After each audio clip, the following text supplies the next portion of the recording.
Ladies and gentlemen, my name is Leon Hartwell. Welcome to our 25th LSE IDEAS Russia-Ukraine Dialogue. We are part funded by PeaceRep, an international research project led by the University of Edinburgh Law School, which delivers research and tracks data on conflict and its resolution. Today, we will focus on the Russia-Ukraine war's intimate connection to Belarus. The Belarusian border is less than 90 kilometers from Kiev without the need to cross the Dnieper River. So far, Belarus has played a limited but nonetheless imperative role in the Russia-Ukraine war. For starters, Belarusian territory was used by Russia as a launchpad for its full-scale military invasion of Ukraine. Russia also continues to conduct joint military exercises with Belarus. Some experts warn that Belarus's role could significantly deepen in the coming months, while others argue that such a move could lead to mass desertion of the Belarusian army. Already numerous Belarusians have fled into Ukraine to bravely fight alongside Ukrainian troops. To discuss the intimate connection between Belarus and Ukraine, I'm joined today by three very distinguished panelists. Our first panelist doesn't need much of an introduction, and I do apologize. She is a few minutes delayed, but should join us shortly. Madam Sviatlana Tsikhanouskaya, the leader of the Belarusian Democratic and Anti-War Movement and chair of the United Transition Cabinet of Democratic Forces, who I should add, independent observers agree, won the presidential election on August 9, 2020 against the autocratic president Alyaksandr Lukashenka. Secondly, I'd like to welcome Lieutenant General Mark Hertling, who served in the US Army for 38 years, including before retirement as Commanding General of US Army Europe. He's a regular contributor to CNN, and he has a doctorate from the Krummer School of Business at Rollins College. Welcome. And last but not least, I'd like to welcome Katia Glod, who is a Russia West Policy Fellow at the European Leadership Network in London, and also a non-resident fellow at the Center for European Policy Analysis in Washington, D.C. A warm welcome to all three of you. I am first going to turn to General Hertling. Now, Mark, there have been several voices coming from NATO member states as well as Ukraine predicting a renewed Russian attack on Ukraine from Belarus. What is your perspective on this matter? Well, it's fascinating, Leon, and first of all, thanks for having us all together to discuss this. I'm concerned about that too, but I think we have to separate what kind of forces and what kind of feint or approach the Russians might take. To do that, I think one of the things I'd like to talk about first is people don't know the Belarusian army. It consists of ground, air, and air defense forces. It does not have a navy. And like, a little history, like all former Soviet states or Warsaw Pact countries, Belarus's military was in a great deal of turmoil between 1992 and 1997. But by early 2000, they had begun a military transformation and some reforms which reshaped their force. Now, it is considered by many military analysts, those who are in think tanks, to be a relatively effective force. I'm quoting now from IIS, for a small state. But I would suggest that the term relatively effective carries a lot of baggage. When I commanded US Army Europe, my staff kept a running tally ranking the militaries of all 49 countries in the area of operations, and Belarus was always near the bottom. When I commanded US Army Europe in 2012, Belarus had 6 mechanized brigades in the ground forces, 3 that were at full strength and 3 that were in really bad shape. I also paid attention to the air forces of the European countries, not as much as my counterpart, General Mark Welsh of US Air Force Europe, but Belarus's Air Force was also in relatively poor shape. In the last few years, several think tanks estimate that the personnel in the active armed forces numbered somewhere between 48 and 52,000, and that's depending on the source. But I even think that number is a bit suspect. But most importantly, those soldiers are conscripts. They're drafted much like the Russian services do, somewhere between the ages of 18 and 27, with a military reserve of about 290,000 in that population of Belarus that has about 9.5 million.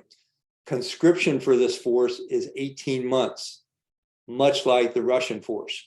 So what we're talking about, and again, I'll go back to this, a military that is relatively good for a small country with a relatively poor economic base, but not much that could use in an attack against Ukraine unless it was reinforcing Russian fighters. They're almost exclusively armed with Soviet-type weapons. Majority are T-72 tanks, BMP-1s and 2s. The Air Force has MiG-29 fighters and Su-25 attack aircraft. But Russia has promised, and Mr. Putin has been overt about this, in giving them S-400 air defense systems, which would be important in this kind of a fight. So then the question becomes, what would Putin gain with Lukashenko's support? It would be, from my standpoint as a military guy, fixing a great number of Ukrainian troops on the northern and northeastern approaches to Kyiv. It would be creating an uncertainty about the so-called Belarusian front, probably not with a whole lot of Belarusian fighters, but rather, like we saw in the first phase of the war, Russian fighters using Belarus territory as a launching pad. But despite, and I'm sure Sviatlana will talk a lot about this, despite the appearance of a close military alliance between Lukashenko and Putin, the vast majority of the Belarusian population, and this is even from my time in 2012 when I was in Europe, opposes the Moscow-ordered invasion of Ukraine, and most of the population of Belarus see Putin using Lukashenko as a puppet. So yes, is it a threat from the north? No, not from a Belarusian army standpoint, but potentially from reinforcing Russian troops in the second and perhaps even third mobilization that Mr. Putin has been talking about. Thank you, Mark. That's some great food for thought there, and we're definitely going to circle back to some of the issues that you raised there. I'm very happy to see that Madam Sviatlana Tsikhanouskaya has joined us. Welcome. We've already introduced you, and so everyone here are well aware who you are. Madam, at present, you're living in exile, and for the past 3 weeks or so, there's been a court case going on against you in absentia, of course. You're also working particularly hard to draw links between your struggle in Belarus and that of Ukraine's. What is the current situation in Belarus, and what is the link between the fight for freedom in Belarus and Ukraine? Thank you and welcome again. Good evening, everyone, dear friends and honorable speakers. First of all, before I start, I want to say thank you to LSE IDEAS for organizing this discussion on Belarus, and personally, of course, to Dr. Leon Hartwell. Unfortunately, I have to say the situation in Belarus is worsening every day. The horrific situation may not be visible from a safe distance. There are no reporters left on the ground, and we get very little information coming from inside. And it allows the regime to continue mass repressions against any form of dissent. Any attempts to resist leads to mass detention, actually. On average, every day in Belarus, about 17 new people are detained for political reasons. Only last year, 5,000 politically motivated criminal cases were opened, not administrative, but criminal. 1,700 NGOs and more than 300 media outlets liquidated.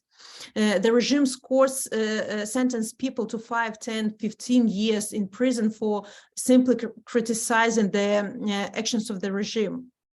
I have to say that detainees are held in inhuman conditions. No letters, no parcels, phone calls, I don't know, food, money, money transfers are allowed in jails, and moreover, special tax are used by the administration of the colony to mark political prisoners. And these people are put in solitary cells, harshly tortured. They are kept in punishment cells many days in a row. However, I have to say that the level of repression also shows the level of insecurity of the regime. The regime managed to suppress the street protests, but not the will of the people for changes. Because despite of the massive terror, our Belarusian resistance continues. It has changed its form, for sure. Now it went underground and embraced almost all the sectors of Belarusian society. Now people unite in small horizontal groups. They distribute samizdat with honest news, support the families of political prisoners. For example, collect evidence of the regime crimes also. At the beginning of the war, when the war has started, Belarusian partisans conducted more than 80 acts of sabotage on the railways to slow down the movement of Russian troops. And you asked me how Belarus is connected with Ukraine. We have to understand that today the Belarusian people fight not only for freedom, but also for Ukraine. Free Belarusians and Ukrainians today oppose the same evil, the tyranny and imperialism of Russia. And the democratic changes in Belarus depend on the victory of Ukraine, and vice versa. Of course, democratic transition in Belarus will be the best help to Ukraine as well. We have to understand that for Putin, neither Belarus nor Ukraine should exist as independent countries. He wants to see Ukraine like Belarus is today, as a vassal state with a controlled puppet regime. Therefore, Putin will always support Lukashenko, and Lukashenko will always be on the side of Putin. For Lukashenko, for example, Putin is the only guarantee of him staying in power. But the dictators have the problem, which is the Belarusian people that don't want Belarus to be part of Russia. And therefore, the regime conducts a massive brainwashing campaign, trying to convince Belarusian people that they don't have European future, they will be always part of the Russian world, and therefore they are destroying Belarusian national identity, Belarusian history and language, Belarusian media and civil society. And I have to say that this is a big challenge for all of us. We are we able, to stand up for our sovereignty and our country? Are we able to draw attention of the world to the creeping occupation of Belarus in the moment? And are we able to mobilize society for another wave of uprising? And I often hear from the Western politicians, let's solve Ukrainians' problem first and then Belarus. And I think it's not the right approach. Our problem should be solved in complex with Ukraine, and we shouldn't allow Putin to have Belarus like a consolation prize. Thank you for that reminder that of course this war is interlinked with your struggle also, and of course Putin and Russia remain the key binding factors. You're also playing a key role in terms of the anti-war mobilization. Tell us about the anti-war movement in Belarus and the underground resistance, please. I have to say that the anti-war movement of Belarusians started from the very first day of the invasion. I think that people united in solidarity with Ukraine. In the first days of the anti-war in the first day of the anti-war protests alone, hundreds of thousands of people went to the streets, and more than 1,000 people were detained in the first days only. We have to understand that this is going on in the middle of the mass repressions in Belarus already, when we have already 50,000 people who went through prison since 2020. People are scared, but they realize at that moment that we have to show Ukrainians that we are on their side, that we are against this war, that we don't support Lukashenko's decision. He doesn't represent us as people. immediately the movement of army mothers was like spontaneously organized. They started a campaign to prevent the participation of Belarusian soldiers in the war. According to surveys, about 86% of Belarusians are against Belarus participation in the war. And if Lukashenko and Putin would decide now, to send Belarusian troops, it would bear unpredictable and risky consequences for them, because Belarusian soldiers, Belarusian people are against the war, and it would cause disobedience, new wave of uprising. So Lukashenko knows that Belarusian army don't want to fight against Ukrainians, and so the fact that Belarus army is not in Ukraine is not thanks to Lukashenko, but thanks to Belarusian people who took a very clear and active stance. So what else we do? I have already mentioned the honest news distribution network. It's very important because we have to counter these propagandistic messages of Russian and Belarusian state propaganda. Civil disobedience, act of sabotage on railways, material assistance to Ukrainian refugees as well to the Ukrainian army, which is also became dangerous. I want to tell you one story that recently the regime sentenced to 5 years of jail a man who donated 20 euros to Belarusian volunteers in Ukraine. So it's very risky to support Ukraine, obviously, a girl who was singing a Ukrainian song was also detained. I'm not even talking about Ukrainian flags. And another remarkable initiative that appeared after the war has started is Belarusky Rayun. It's about 30,000 Belarusian volunteers collect information about the movement of Russian troops in order to warn the Ukrainian side of possible attacks. Every day, the initiative receives thousands of messages, photos, videos with useful data. And I know that thanks to their courage, thousands of Ukrainian lives were saved, for sure. And more and more people in Belarus understand what this war means.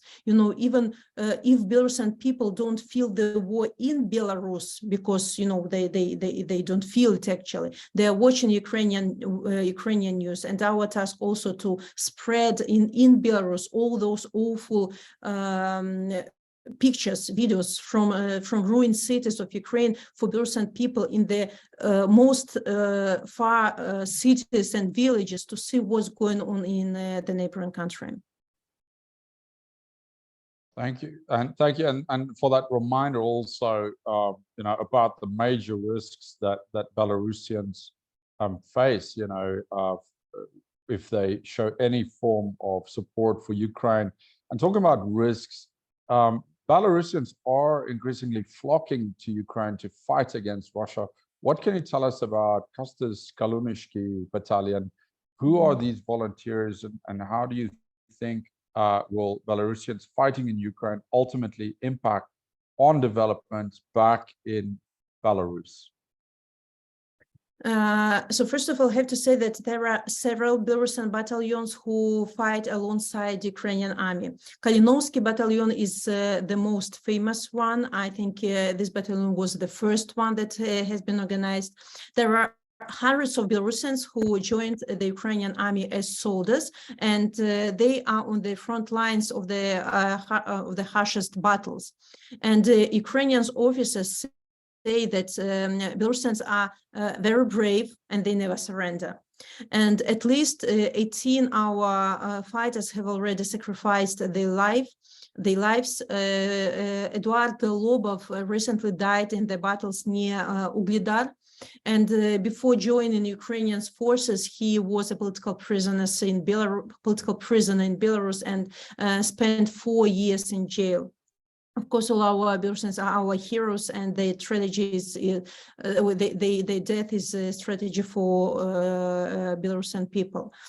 Belarusian volunteers believe that fighting in Ukraine will bring closer democratic changes in Belarus.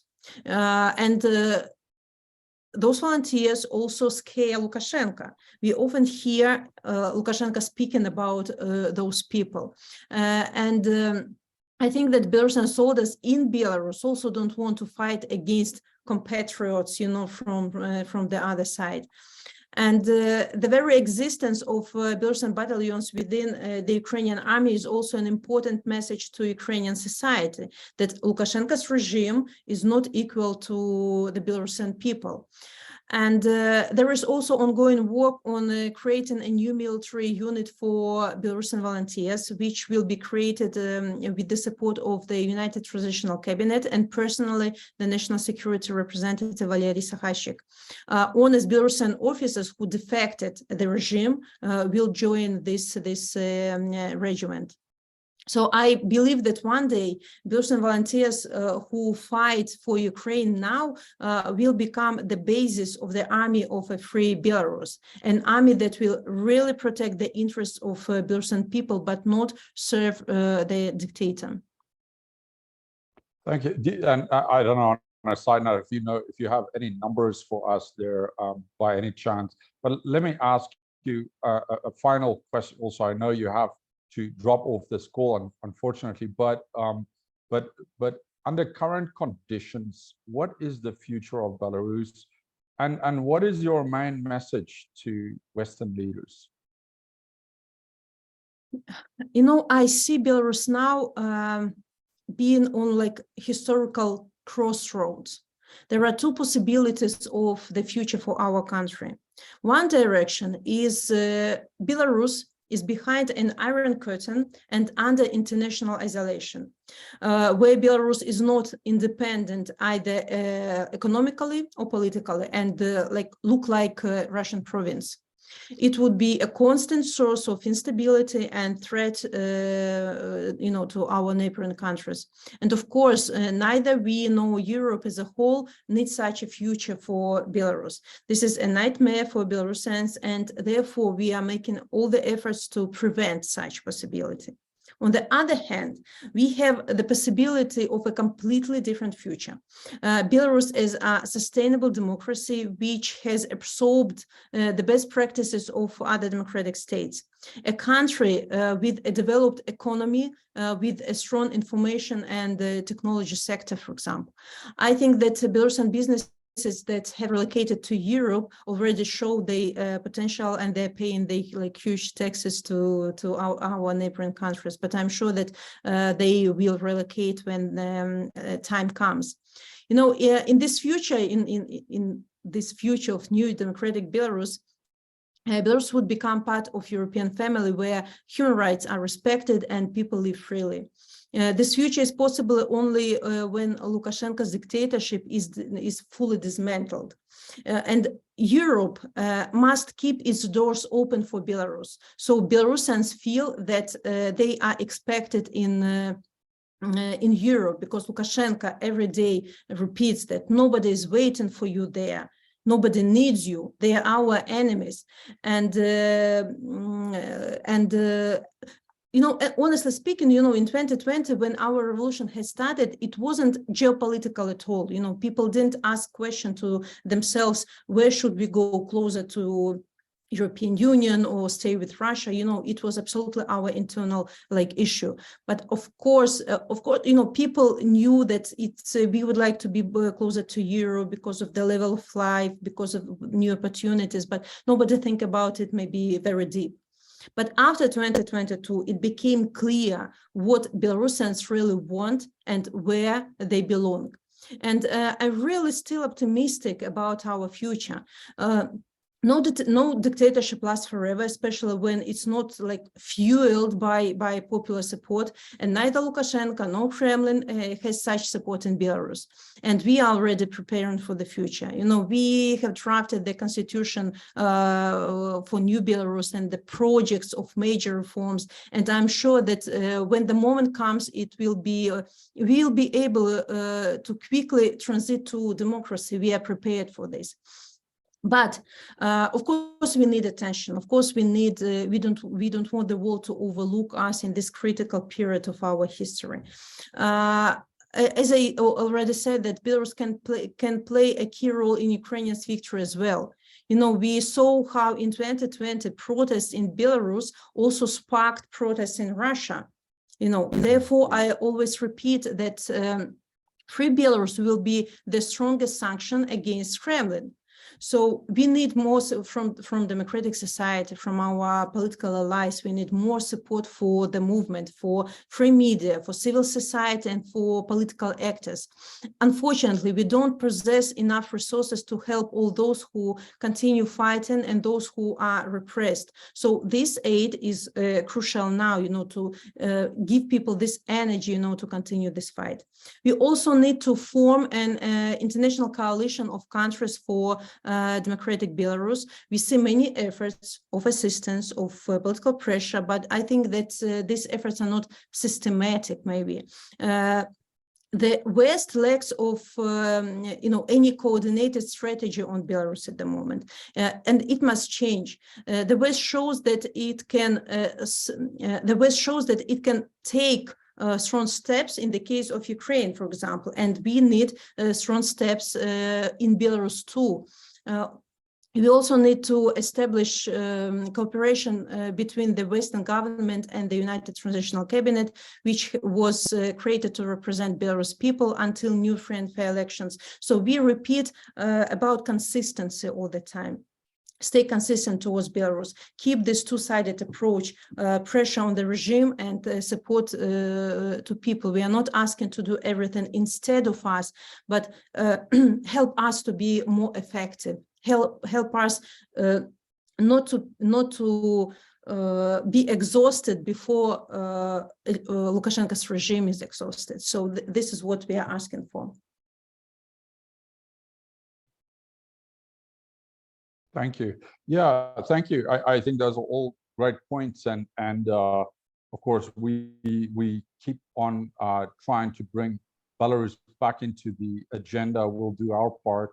Thank you for your energy also, and for taking time for joining us. I hope we can get you back in the future, and I'm gonna press both Mark and Katia hard on fleshing out some of the points that you mentioned. Thank you again, and feel free to stay for as long as you want to. Thank you. Thank you, Dr. Hartwell. Thank you for inviting Belarus, or you know, rediscovering Belarus for your participants. Thank you. Of course, thank you. All right, now we're going to Katia before I go back to Mark. Katia, you heard what the leader of Free Belarus has said, and I'm going to latch on to some of the issues that she raised there also. But in your analysis, under current conditions, what do you think would be the domestic impact in Belarus should Minsk play a more active role in the Russia-Ukraine war? Yeah, well, thank you very much, Leon. Thank you indeed for organizing this panel, and it's my great pleasure and an honor to be on it with my very distinguished co-panelists. I think answering your question, Leon, a lot will depend on what kind of more active role Belarus might play. One role and one impact would be very different if, for example, Belarus allows again Russia to use its territory to launch an offensive against Ukraine, or to resume missiles attacks from Belarus that had been happening from the beginning of the war, but they stopped in September. I think if something like that happens, then the response in Belarus, domestic impact, would be very neutral. People would just say, it's not our war, we are not involved in that. And just to give you a few figures, for example, polls in Belarus show that despite the huge role that Belarus has played so far in the war, and its logistical support, its Belarus serving as a launching pad, its medical support to Russian soldiers, huge numbers of ammunition, military equipment that Belarus has sold to Russia. 2/3 of the Belarusian public say that Belarus is not involved in the war. And I think a lot of it is propaganda. That's very much Lukashenko's narrative when he's been saying, well, yes, we are helping our Russian brothers in their special military operation, but we are not out there. We are not in the battlefield. Partly, it's also, of course, Belarusian public's feelings of guilt, its coping mechanism, trying to distance itself, trying to pretend, turn a blind eye to reality and say that we are not involved. So in other words, if Belarus plays more active role just in providing the territory as a launch pad, I think the response would be the same. We are not involved and people will just turn away from it.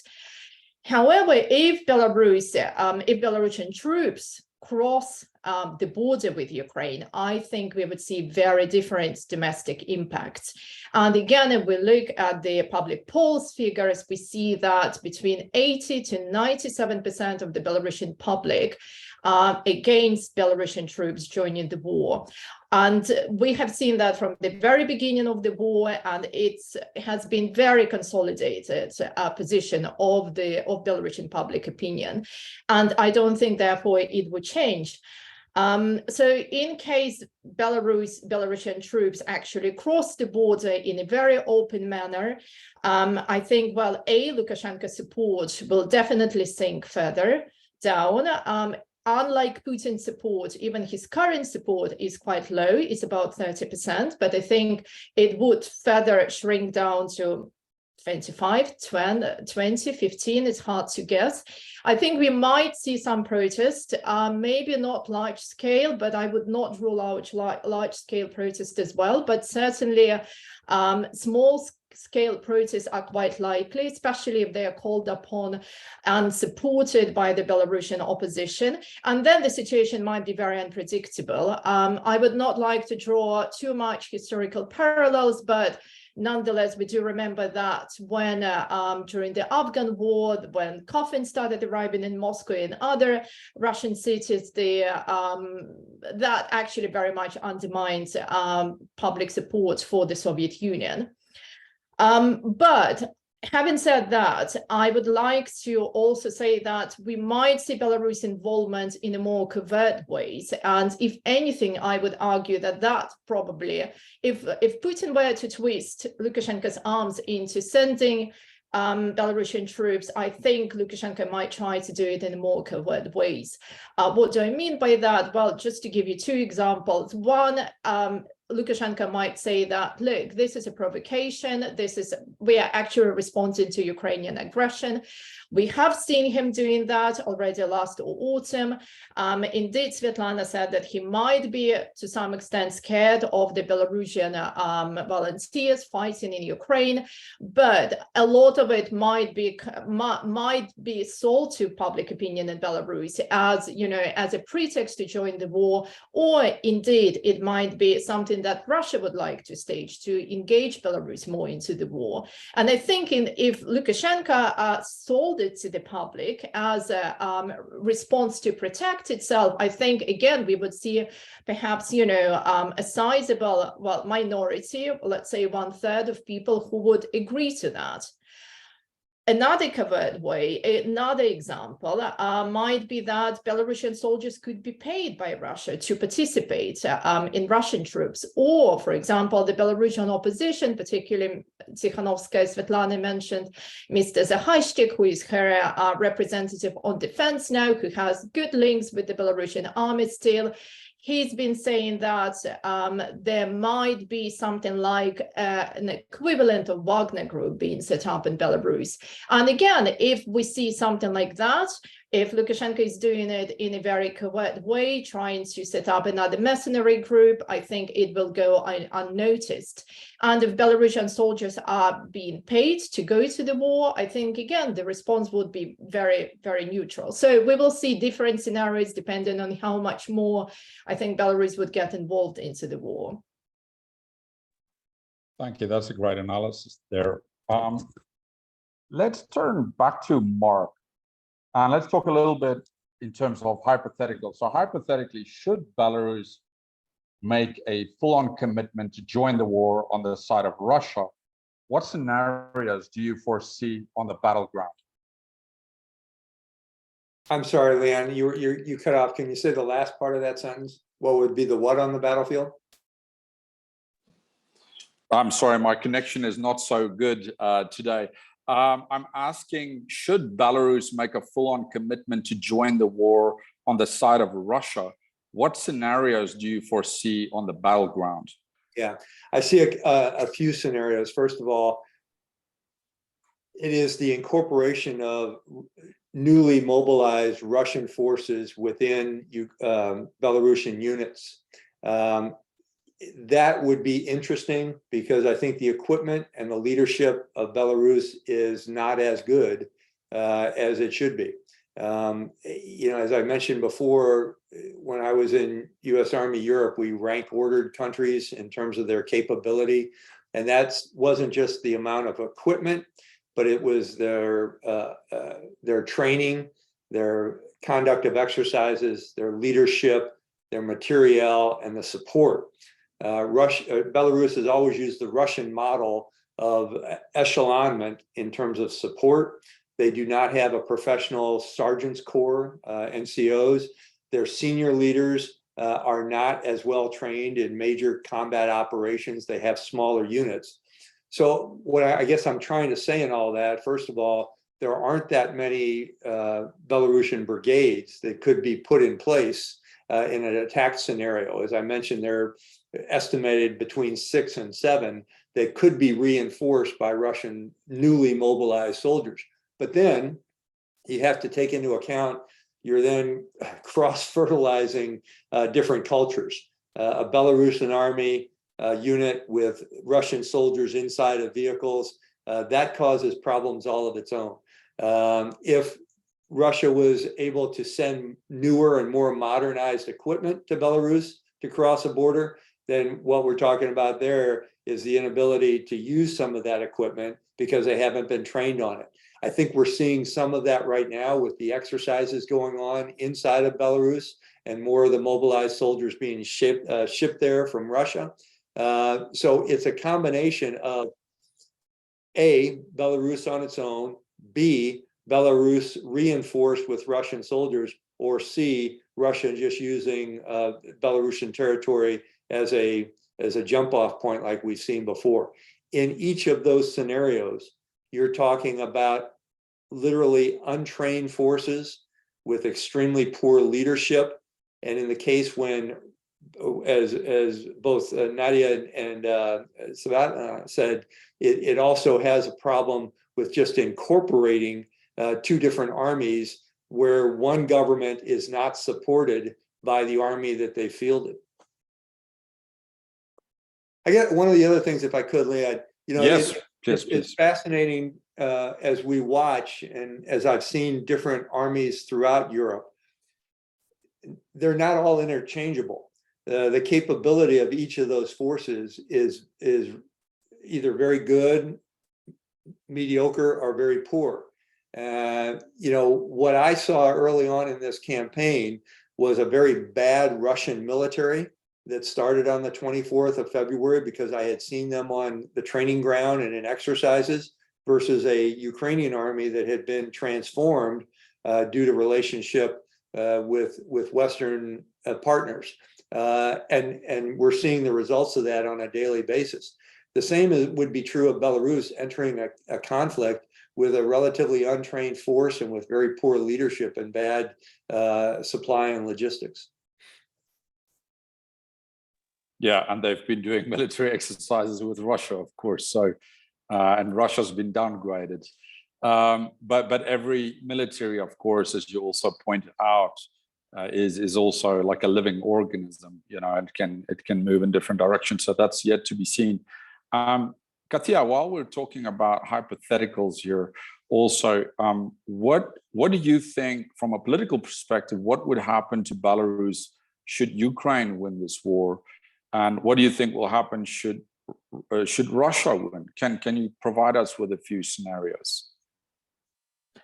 Yes, sure. Well, let's start with a more optimistic scenario. If Ukraine wins, I think, well, for the Belarusian opposition, that would really create a window of opportunity, and they could really try and seize the moment.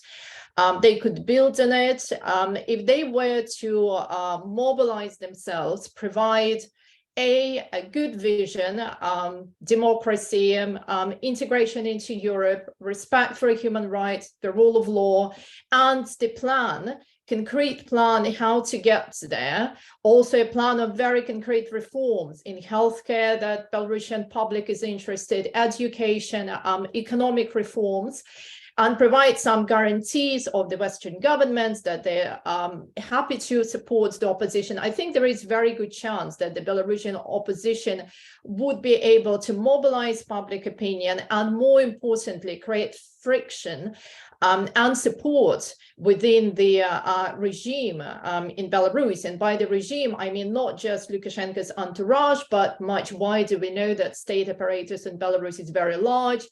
And but for that to happen, Belarusian opposition really needs to focus more on working, so to say, with domestic audience, not only on international pressure, which it has done very well, but also in trying to build alliances within the country. However difficult it is, trying to maybe make some ways to local authorities.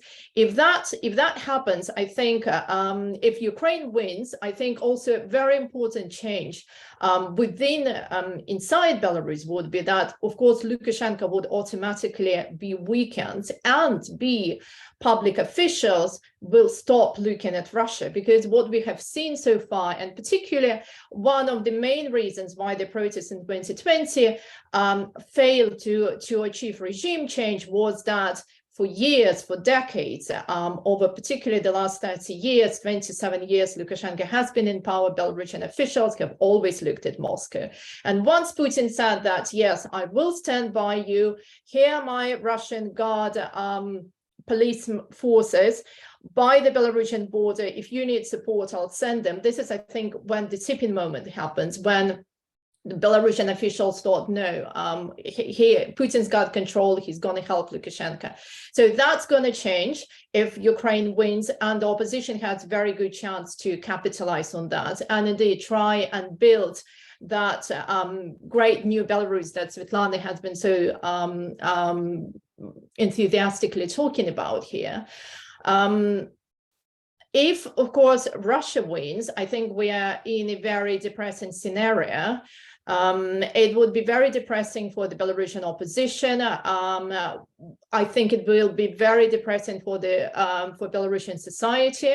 I think we'll definitely see more refugees, more people leaving Belarus. The estimate by now is that about 200, if not 300,000 people have already fled the regime in Belarus. I think we would see more people going away. I think Belarus will de facto become part of Russia. It's now following Russia's foreign policy, but domestically, Lukashenko still has some control. I think that in case Russia wins, Belarus would be fully an arm, an extension of Russia. Even if Russia probably would not try to absorb Belarus de jure, probably it would not be appreciated by China or other big powers with whom Russia tries to be friends. But I think the future of Belarus will be very, very gloomy in the latter scenario. Thank you, Katia. Thank you for that insight. Let's go back to the battlefield again. And we do have a question, Mark, from one of our audience members, Larry Brickwell.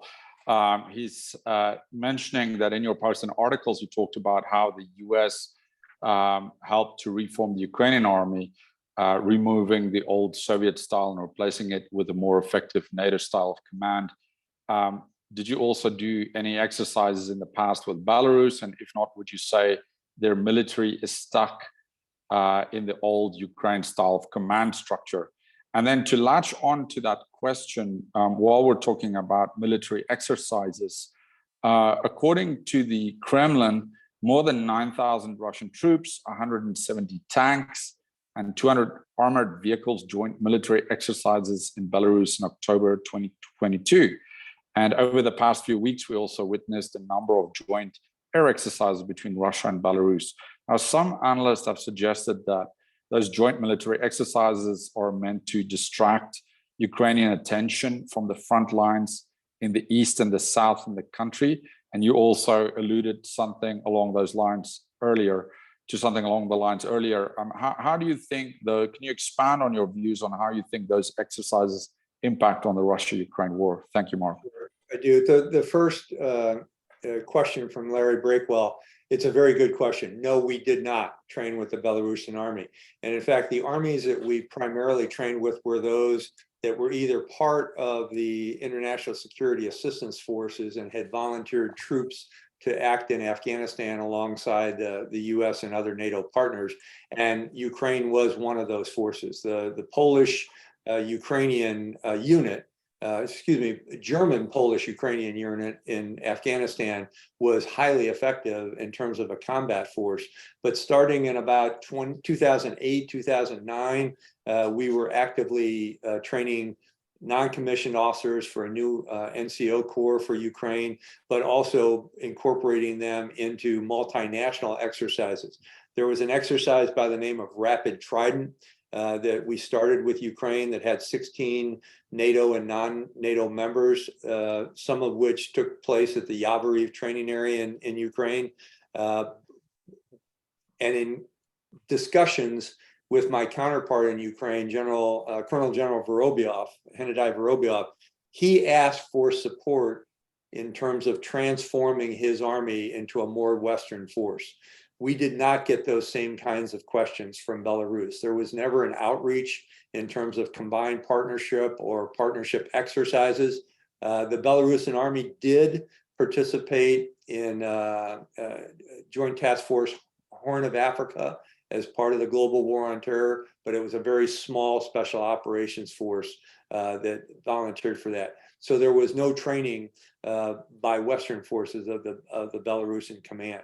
On the second question, when you take a look at the current conditions of the battlefield, there is a slugfest going on between Russian and Ukrainian forces in the Donbass. It has been very intense operations.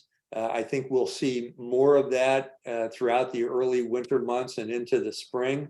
There has been additional defensive fighting by the Russians in Kherson and then the southeast region. Ukraine is attempting to establish an operational capacity for attacks and counterattacks in that area. So when you look at the eastern part with a defensive-offensive struggle and the southeastern part with attempts to conduct offensive operations against defenses, if you were a smart Russian general, and I haven't met any of those yet, what they would do would try and conduct a feint or a demonstration in the north or in the south to draw forces away from the front lines in Ukraine. The forces that are now engaged in combat in the east and the southeast, it is taking a significant portion of Ukraine's military. And if you go back to what I think Mr. Putin's early political objectives were, it was not only to execute regime change in Kyiv, but to destroy Ukraine's army. So he is attempting to do that now through attrition. And if he can establish another front, potentially, that would draw off Ukrainian forces to the north or the south, that would cause great difficulty for the Ukrainian army. Thank you. Thank you, Mark. So even with some limited movement in Belarus, it still has impacts for Ukraine. It has to commit forces to make sure it protects itself in the event of a potential military attack from Belarus. Let's go back to Katia again. Katia, one could argue that the relationship between Russia and Belarus is not very balanced. What is the importance of Russian support for Belarus specifically? Well, I would argue that Russia's support to Belarus has been fundamental throughout the 27 years that Lukashenko has been in power. When he came to power back in 1994, he completely shifted Belarus pivots to the West, which had been executed by his predecessor, and he tied up Belarus both politically and economically to Russia. He was the one who started the so-called Union States that currently Belarus is in. Well, it was signed yet, I think, under Yeltsin, but it was very much dead body. But Lukashenko has always tried to put more impetus into that. Politically, Russia has always backed Lukashenko. Any elections that were conducted in Belarus that were all criticized by the OSCE, by the Council of Europe as very undemocratic, failing to meet Belarus OSCE obligations for free and fair democratic elections. Putin has always backed Lukashenko directly, congratulated him, as indeed he did with many other former Soviet leaders. But Belarus has had, I would argue, the coziest relationship with Russia, and particularly that was apparent through economic support that Russia has provided, be it either through cheap price for energy. Most of Belarusian economy runs on cheap Russian gas, and here we come again. This year we have the same. Last year, for example, Belarus paid $128 per square meter, and Lukashenko and Putin have recently agreed that this price would keep throughout 2023. Belarus has been receiving oil from Russia, crude from Russia, without a duty, without a tariff, which allowed two Belarusian refineries refine this crude and send it off further to the West. So Russian support has been fundamental. And of course, when we come closer to 2020 and then a post-sanction environment in which Belarus currently operates, again, sanction-wise, we see that although Belarus trade with Europe, which before was about 40%, it dropped down to 10%, but 30% have been overtaken to Russia, and now by Russia, and now Belarus trades 70%. 70% of Belarusian trade flows go to Russia. Also during 2020, as I mentioned, that was the year of the fraudulent presidential election in Belarus, when Lukashenko completely lost support, which was and is believed about 25–30%. Again, it was Putin who backed him up politically. Lukashenko went straight to Putin to see him, and he returned very reassured from that meeting. And this is when kind of all public officials in Belarus understood that Putin is backing Lukashenko, and therefore protests are doomed. And there was also more kind of, more tangible, practical support in 2020 when Russia, for example, deployed its own propaganda journalists to Belarus, because many workers at Belarusian television and radio quit. Those Russian propagandists, they filled in the positions. There was And up to date, there is also big economic support currently also in the sanction environment. For example, Russia has given Belarus $1.5 billion in a credit line to do joint projects in so-called import substitution, which is basically to help Belarusian military production to produce parts for the Russian military.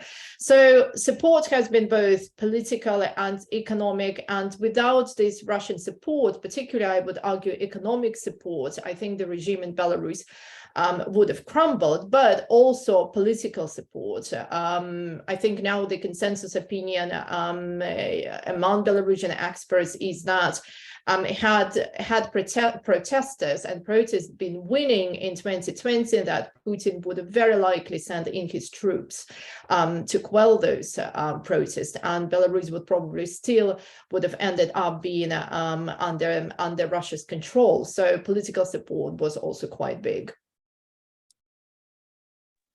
Thank you, Katia, and especially for all those colorful figures also that you sprinkled into the conversation. I think that's why we always bring you back to the table for these type of discussions because of your insight. Thank you. Mark, let's go back to you. In December, of last year, Russia delivered to Belarus, I think, 15 Tor M2 anti-aircraft missile systems, S-400 air defense missile defense systems, and of course the Iskander missile system. And for the benefit of our audience, the Iskander has a range of up to 500 kilometers and can carry conventional or nuclear warheads. Now, how do you think those systems impact on the Russia-Ukraine war and the possible widening of the conflict? Thank you. Yeah, I'm glad you asked that, Leon, because it should have been part of my last answer. Being a ground guy, I tend to focus more on the maneuver of ground forces, but those air forces and air defense forces that Russia has placed inside of Belarus also pose a threat to that northern approach. When you're talking about the potential for air defense within Ukraine to defend against any kind of ballistic missile or rockets that are coming in, striking illegally, by the way, striking civilian targets in violation of the Geneva Convention, it's a war crime. If you have those coming from a variety of directions, from an air defense standpoint, it's much more difficult to defend against that. There's probably a feeling by many that air defense can knock down anything that's coming in the sky, but you actually have to calculate not only what a potential target is and the direction of the incoming ballistic missile. So if you have caliber missiles or the potential for other types of air defense missiles being used in ground attack, like we've seen Russia using S-300 missiles to attack buildings as opposed to aircraft, if they come from the north out of Belarusian territory, then it poses just another threat that Ukraine has to defend their cities against. Thank you, Mark. That's of course an issue that is more and more of concern, especially since the end of last year. Let's hope that the situation won't escalate from there. Katia, I wanted to ask if you could maybe close us off with some final thoughts on the discussion, and perhaps also, Madam Tsikhanouskaya made a comment over the last few days that Belarusians have to be careful, and she warned that they may have to find shelter. Maybe just briefly mention your thoughts on those comments and close us off. Thank you, Katia.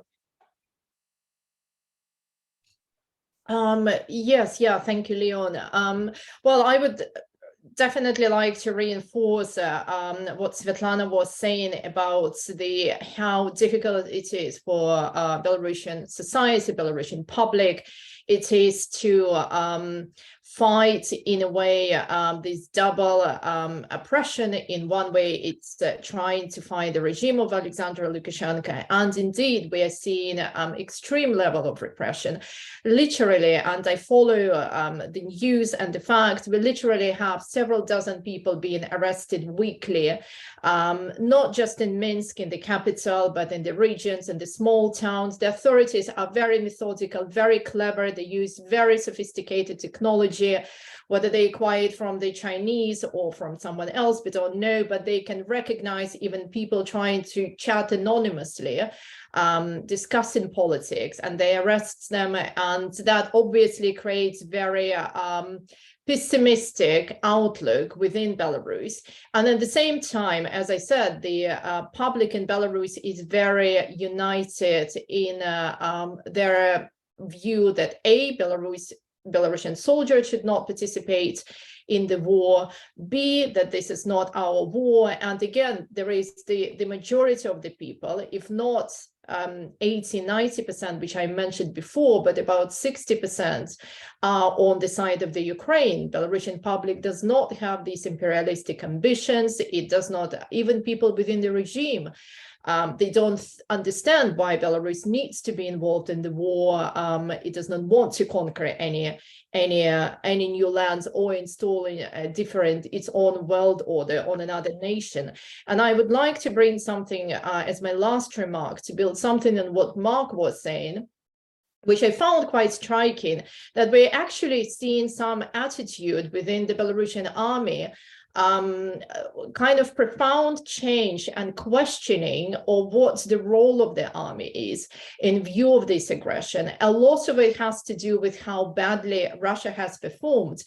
And there was, for example, there was a report in one of the independent newspapers that came out back in September, which surveyed several officers within the Russian army who said that within the army, even those people who only receive state news, they are certainly the foundations of Russia's might and Russia's dominance have been shaken. And those who were surveyed, they're saying that they see an increasing trend towards people within the army realizing that, okay, they've always believed that Russia does not have good education or high standard of living, but they always believed in kind of hard power by Russia.